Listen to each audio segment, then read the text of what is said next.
we're definitely in crisis mode, that there just is not enough housing for everybody who needs it. And that can send housing prices soaring through the roof. Our 5-part series picks up with a focus on affordable housing and the requirements for builders.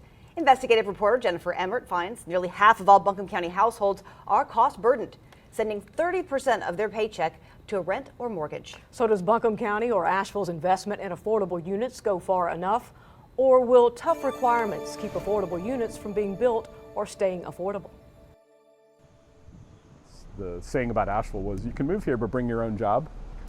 Well, we've got that word out pretty well because people who are moving here are bringing their own jobs, but it definitely is squeezing out, the workforce here from finding housing. Affordable housing. Barry Bialik sees the need firsthand as a pub owner recently surveying employees. If they miss one paycheck, they might not be able to make their rent or house payments.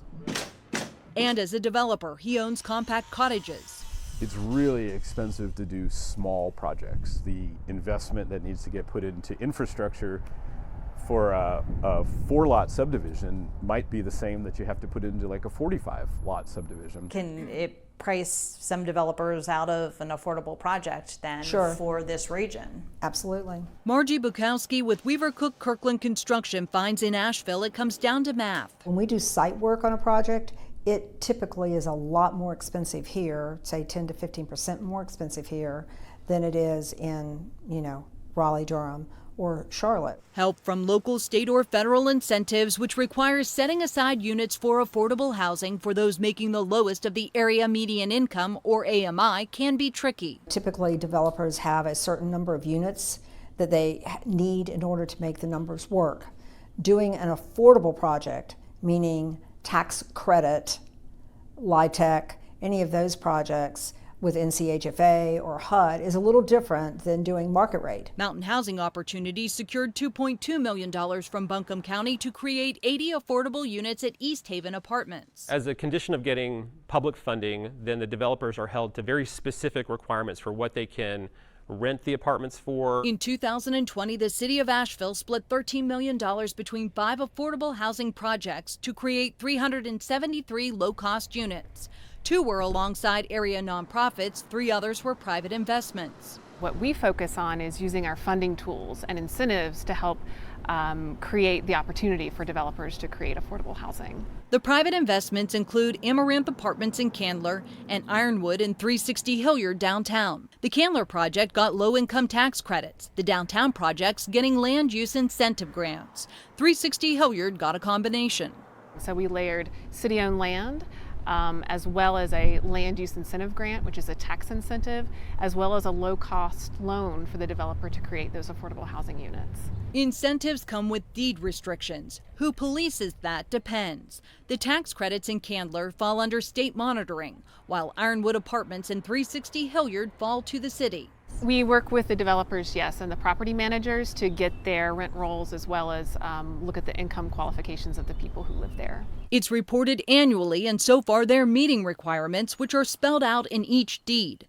But what about 360 Hilliard, which sold at the beginning of May? The requirements passed to the new buyers. If you're going to get an NCHFA loan, then there's a lot of extra paperwork. For smaller developers, the requirements can be a barrier to creating affordable housing. For instance, Asheville's land use incentive grant requires a minimum of 20% of units go to those making 80% AMI for 20 years, pricing out those with fewer units. This makes it really hard on the smaller developer, like, what do you do? Which is why Councilwoman Sage Turner's focus for affordable housing includes zoning changes. We're going to have to grow up, we're going to have to be denser, or we're just going to become more expensive. She feels the city should consider upzoning or allowing multifamily units on a single property. Some cities in the United States are eradicating single-family zoning across the board in their entire cities. I don't know that Asheville is ready for that, but I do think it's time that we look at our major corridors and upzone them to multifamily automatically. This is the North Carolina Residential Building Code in 1995, and this is the most recent version of residential building code. Senator Chuck Edwards sponsored Senate Bill 349, what he calls a shot over the bow at local governments, easing restrictions on single residential property. Given certain conditions, that local government should also allow duplexes, triplexes, townhomes, and accessory dwelling units, solutions that help us ease the housing crisis. Infrastructure cost can also add to a builder's burden. For instance, the Metropolitan Sewerage District can't extend their lines, passing costs to developers. And there's more and more people questioning the why. Like, why can't we do this? Why don't you have sewer over there? Because sewer makes a big difference. Bialik and other developers hopeful that as the city and county address issues, it will lead to more affordable units. We need a better way that smaller builders can build 3 and 4 units at a time, because I think a lot more would do it.